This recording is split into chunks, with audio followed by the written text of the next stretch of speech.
அஸ்ஸலாமு அலைக்கும் வரஹ்மத்துல்லாஹி வபரகாத்துஹு.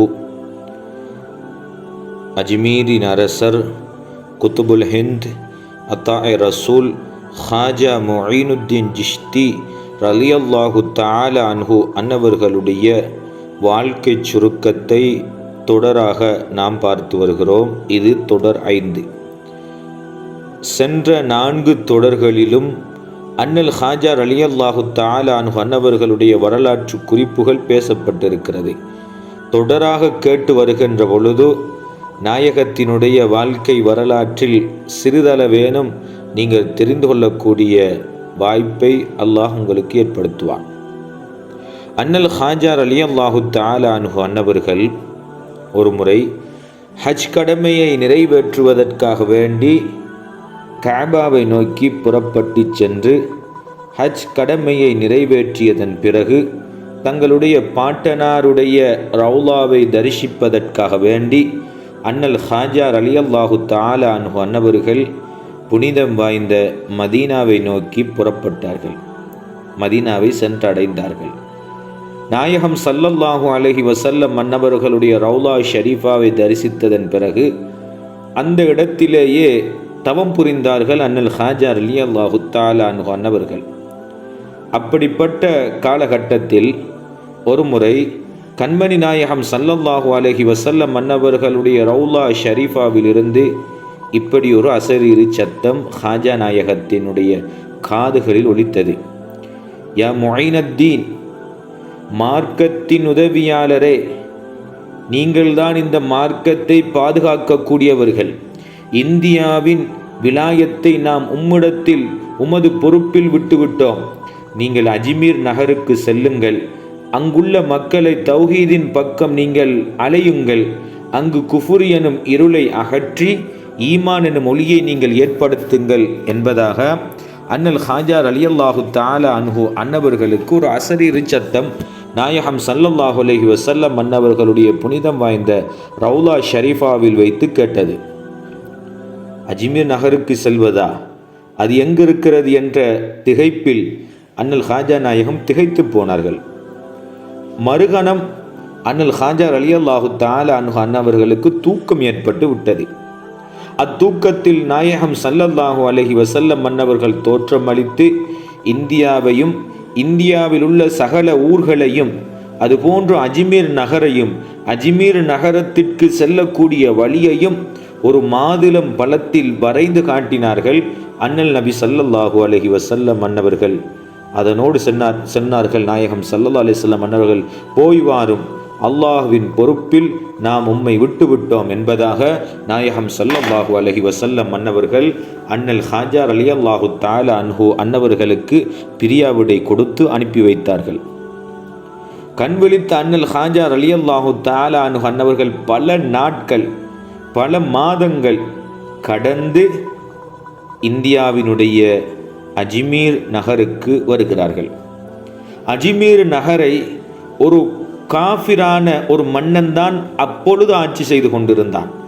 அவனுடைய பெயர் பத்ஹூரா என்பதாகும். இந்த பத்ஹூரா எப்படிப்பட்டவன் என்றால், அவனுடைய தாயார் அவர்கள் ஜோதிட சாஸ்திர துறையில் மிக பிரசித்தி பெற்றவர்கள். அதாவது எதிர்காலத்தில் நடக்க இருக்கக்கூடியதை கணித்து சொல்லக்கூடிய வல்லமை பெற்றவர்கள்.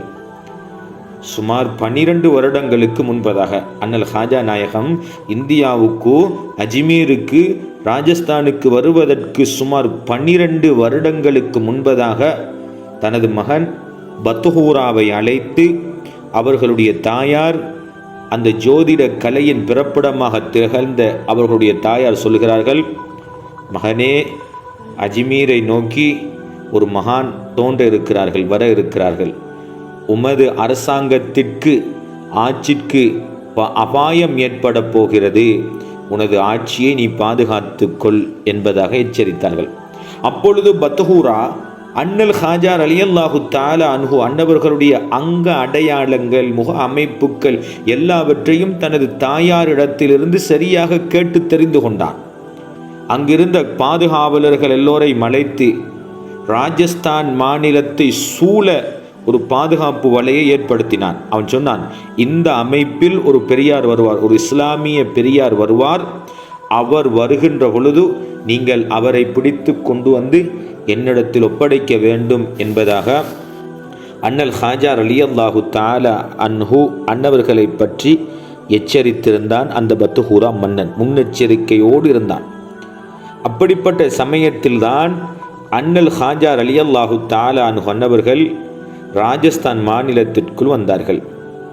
ராஜஸ்தான் மாநிலத்திற்குள் வந்து அண்ணல் ஹாஜா நாயகம் மன்னவர்கள் அஜ்மீரை அடுத்திருக்கக்கூடிய சமாஸ் என்கின்ற பகுதியில் தனது 40 சீடர்களோடு அங்கு இருந்த சமயத்தில் அங்கிருந்த சிப்பாய்கள், பத்துஹூராவின் காவலாளிகள், பத்துஹூரா எந்த அடையாளங்களை சொல்லி பாதுகாப்பாக இருக்குமாறு எச்சரித்திருந்தானோ அந்த அடையாளங்களோடு ஒரு இஸ்லாமிய பெரியார் வந்திருப்பதை அறிந்த அந்த பாதுகாவலர்கள் அண்ணல் ஹாஜா நாயகத்திடத்தில் வந்து இவ்வாறு சொன்னார்கள்: அரசன் பத்துஹூரா உங்களை அழைக்கிறார். உங்களுக்கு தங்குவதற்கான விசேட இடவசதிகளையும் உங்களுக்காக வேண்டிய எல்லா விதமான உதவிகளையும் அவர் செய்வாராம். உங்களை அழைத்து வரும் பிரகாரம் எங்களுக்கு பணித்திருக்கிறார்கள் என்று ஒரு விதமான மாய வலையை விழித்தான் அந்த பாதுகாவலர். அவனின் பேச்சில் சந்தேகம் கொண்ட அண்ணல் ஹாஜா ரலியல்லாஹு தஆலா அன்ஹு அன்னவர்கள் இது சம்பந்தமாக நாயகம் ஸல்லல்லாஹு அலைஹி வஸல்லம் அன்னவர்களின் முடிவை பெறுவதற்காக வேண்டி சிறிது நேரம் கண்களை மூடி தியானத்தில் இருந்தார்கள். அப்பொழுது நாயகம் ஸல்லல்லாஹு அலைஹி வஸல்லம் அன்னவர்கள் தோன்றி சொன்னார்கள்: முஈனுத்தீனே, இவன் துரோகி, இவனுடைய பேச்சிற்கு நீங்கள் இணங்க வேண்டாம். அவன் உங்களை துன்பத்தில் ஆழ்த்தி விடுவான், நீங்கள் அவனோடு செல்ல வேண்டாம் என்று பணித்து மறைந்து விட்டார்கள். அதன் பிறகு அவனுடைய அழைப்பை மறுத்து தங்களுடைய சிஷியர்களுடன் அண்ணல் ஹாஜா நாயகம் அஜ்மீரை நோக்கி புறப்பட்டார்கள்.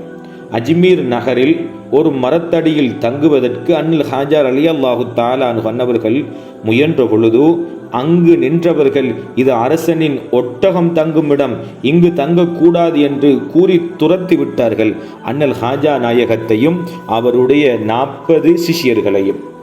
அப்பொழுது சரி, நாங்கள் சென்று விடுகிறோம் என்று கூறி அண்ணல் ஹாஜா ரலியல்லாஹு தஆலா அன்ஹு அன்னவர்கள் அனாஸ்கார் நதி ஓடைக்கு அருகாமையில் இருக்கக்கூடிய அந்த மலையில் வந்து அமர்ந்து அந்த இடத்தில் என்ன செய்கிறார்கள்? தங்குகிறார்கள். இப்பொழுதும் அந்த அனாஸ்கார் நதியும் அண்ணல் ஹாஜா ரலியல்லாஹு தஆலா அன்ஹு அன்னவர்கள் முதலாக அஜ்மீரில் வந்து தங்கிய இடமும் இன்னும் இருந்து கொண்டிருக்கிறது. அங்கு செல்லக்கூடியவர்கள் அண்ணல் ஹாஜா நாயகத்தினுடைய புனிதம் வாய்ந்த ரவுலா ஷரீஃபாவை தரிசிக்க செல்பவர்கள் இந்த அனாஸ்கார் நதியினிடத்திலும் அண்ணல் ஹாஜா ரலியல்லாஹு தஆலா அன்ஹு அன்னவர்கள் தவம் புரிந்த அந்த மலையிலும் சென்று ஃபாத்திஹா ஓதி அருள் பரக்கத்தை இன்றும் பெற்று கொண்டே வருகிறார்கள். இன்ஷா அல்லாஹ் இதனுடைய தொடரை நாம் தொடர் 6 பார்ப்போம். அல்லாஹ்வுக்கு சுப்ஹானஹு தஆலா அண்ணல் ஹாஜா நாயகத்தினுடைய அருள் பரக்கத்தை கொண்டு எமது குற்றம் குறைகளை எல்லாம் மறைத்து மன்னித்து எமது கஷ்டத்தை நீக்கி நோயற்ற வாழ்வை எம் அனைவருக்கும் தந்தருள் புரிவானாக. அண்ணல் ஹாஜா நாயகத்தினுடைய அருள் பரக்கத்தை கொண்டு எமது வறுமையை நீக்கி செல்வத்தை அதிகமாக்குவானாக. அஸ்ஸலாமு அலைக்கும் வரஹ்மத்துல்லாஹி வபரகாத்துஹு.